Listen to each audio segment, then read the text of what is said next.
உங்கள் தந்திவன் தொலைக்காட்சியில் பிரம்மாண்டமான காட்சி அமைப்புகளுடன் சாணக்கிய தந்திரம் தினமும் இரவு 8 மணிக்கு. திரு சாமு நாசர் அவர்களுக்கு பதவியேற்பு உறுதிமொழியும் ரகசிய காப்பு உறுதிமொழியும் செய்து வைக்குமாறு மாண்புமிகு ஆளுநர் அவர்களை கேட்டுக்கொள்கிறேன். திரு நாசர் அவர்களை பதவியேற்பு உறுதிமொழியும் ரகசிய காப்பு உறுதிமொழியும் எடுத்துக்கொள்ளுமாறு கேட்டுக்கொள்கிறேன்.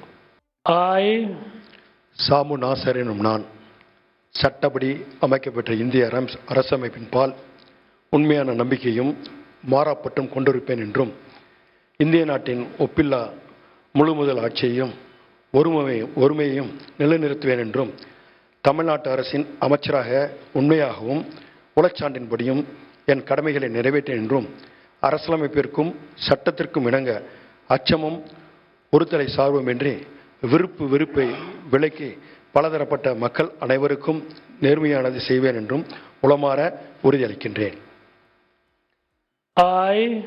சாமு நாசர் எனும் நான் தமிழ்நாடு அரசின் அமைச்சர் என்ற முறையில் எனது கவனத்திற்குள்ளாவதும் தெரிய வருவதுமான எந்த பொருளையும் அமைச்சரின் கடமைகளை உரியவாறு நிறைவேற்ற தேவையான அளவுக்கன்றி ஒருவரிடமோ பலரிடமோ நேர்முகமாகவோ மறைமுகமாகவோ அறிவிக்கவோ வெளிப்படுத்தவோ மாட்டேன் என்று உளமாற உறுதியளிக்கின்றேன்.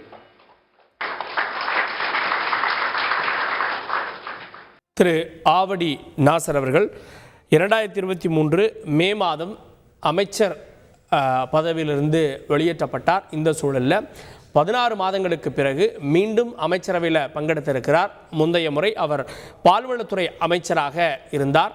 இந்த முறை அவருக்கு சிறுபான்மை நலத்துறை வழங்கப்படும் அப்படின்ற எதிர்பார்ப்பு இருக்கிறது. ஏன்னா ஏற்கனவே திரு செஞ்சி மஸ்தான் அவர்கள் அமைச்சரவையிலிருந்து வெளியேற்றப்பட்டிருக்கிறார், நீக்கப்பட்டிருக்கிறார். மாண்புமிகு அமைச்சர் அவர்கள் மாண்புமிகு தமிழ்நாடு முதலமைச்சர் அவர்களுக்கு பூங்கொத்து வழங்குவார்கள்.